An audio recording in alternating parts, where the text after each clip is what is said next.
streaming video on KTRS.com and STLtoday.com from the First Rule Film and Broadcast Center in the University Tower. I am Paul Harris. Kelly Jackson's here with me. Remember last year on an episode of 60 Minutes, they had a big reveal of Amazon Prime Air. This was where you were going to get your stuff from Amazon delivered to your home by a drone that would fly through the neighborhood, come down to the sidewalk in front of your house. It would plop the package there, and then it would go away. Well, Amazon said, we hope to get this going in the future. Right.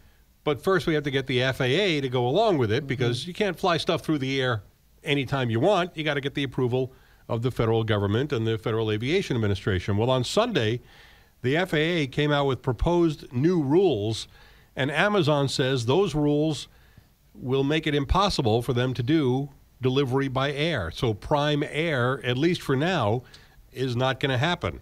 But a coalition of businesses, including Amazon and Google and GoPro, the people who make those tiny little cameras, they have come together to try to change the FAA's mind. And joining us now is Michael Droback, who's executive director of that coalition called the Small UAV Coalition. That's the Unmanned Aerial Vehicle Coalition. Michael, welcome to the Big 550. Hey, thank you so much. Thanks for having me. What did the FAA do that's stopping Amazon and others in its tracks? Well, you know, it's a good first step to propose the rules since they're delayed quite a bit.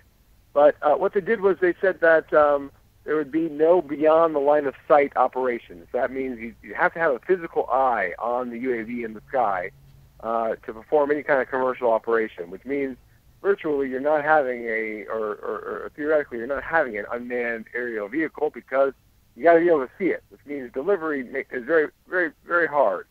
The other thing they did was they said that you had to have personnel on the ground whenever there's an UAV that were associated with the project. So anyone that's on the ground that's not associated with the project made the operation illegal.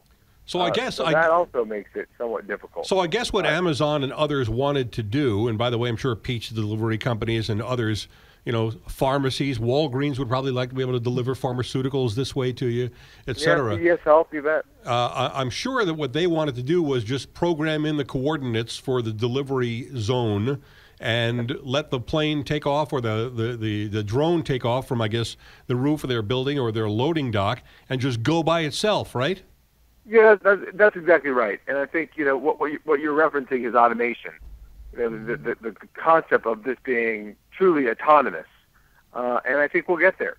This is the first step. I mean, it's happening in France. These things are happening in other countries. We are the only leading industrialized nation that hasn't come up with at least some form of rules that will deal with the commercial UAV. So, what kind of businesses are doing that in France and elsewhere? So there's a company called Delair Tech that's doing it in the precision agriculture space, where they're already commercially operating UAVs beyond the line of sight. It's happening in Canada. It's happening in a number of other countries where they have been much more progressive with how they're handling UAVs. Japan has been using UAVs for precision agriculture for decades. So this is not a new technology. We're just new to it in terms of how we're regulating. Now, the FAA says that the rules that they were talking about on Sunday, and which are now open for public comment, I guess, for 2 or 3 months, 60 days, 2 months, they say that this would be perfect for farming or even somebody who wants to make a movie. You don't have to have the expensive crane. You just put the camera up in the drone, or construction companies could use it.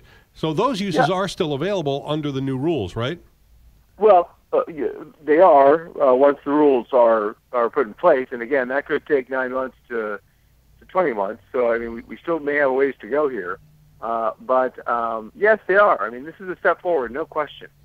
No one would argue that we haven't made progress. I would say that once this rule is final, we're going to see development of an industry that's going to be ubiquitous across every sector of the economy at scale and promote efficiency. However, we have some work to do because there's so much more we can do to fill the promise of this technology. I was going to say, Amazon is so committed to doing this. How much money do you think they have spent trying to put this program together? I just don't know that. I'll tell you, but it's less about money than it is about the imagination, because oftentimes you'll see that the things that companies create, you didn't know you needed it until one day you don't know how you live without it. I'm curious about one part of this, Michael, and that is once we do get to the point where you have automated drones, where, again, they punch in the coordinates, the thing takes off from the loading dock, it takes the package, and it goes to that place. I know Amazon is very good at this, and Google is certainly very good at not only knowing where its customers are, but what else is around where the customers are. But what are you going to do about electrical wires and other things that would be in the way of whatever is delivering that? I mean, I don't want my neighborhood losing power because some drone has taken out the transformer down the street. Yeah, that's a great point. And I think one of the problems we've had thus far is that testing of the UAVs has been very difficult because there's only 6 test sites in the U.S. They're remote locations. Most startups can't afford to go to those places to test and iterate their UAV designs. But there's a technology called sense and avoid, or detect and avoid, where you use radars and other forms of technology that are already available, where it wouldn't be a problem. Where if there was something in the way of the UAV, it would detect it and avoid it. And obviously, this is one of those things where technology solves problems. It doesn't create them. And so I think we're getting to a point where some of these questions will be answered just by the demonstration of how technology has evolved.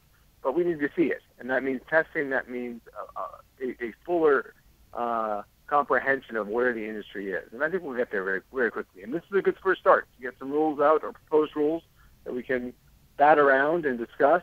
So it's a good thing that we're now where we are, which is discussing this and seeing where we can take this economy. I think it will be in the near term that we see more applications for this technology than what are going to be permitted by this proposed rule. All right, let me put the commercial aspects of this aside and ask about the personal flying of drones. If I want to, I can go to Best Buy or any number of stores today and buy a drone and start putting or Amazon. Yeah.